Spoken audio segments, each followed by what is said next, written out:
خب دوستان عزیز، در حال بارگیری خودروهای کمریا هست. دومین ماشین الان در حالت هیبریده، داره میره به سمت ایران انشالله. خب انشالله برسه به دست عزیزان. خب دوستان، اینم رفت برای بارگیری. خب اینم خودروی بعدی.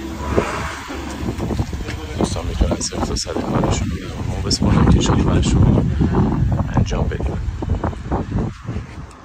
و این ماشین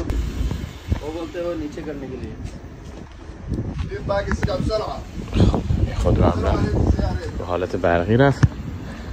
و دوستان ما در شرکت پایدار موتورز صفر تا صد امور واردات خودروهای جانبازی و اشخاص رو داریم. انشالله اگر هر کسی قصد ثبت سفارش خودرو به صورت جانبازی و یا حالا در آینده به صورت شخصی رو داشت، میتونه از طریق شرکت ما اقدام انجام بده که انشالله به سریع ترین حالت ممکن و با بهترین خدمات میتونیم کار رو براشون انجام بدیم.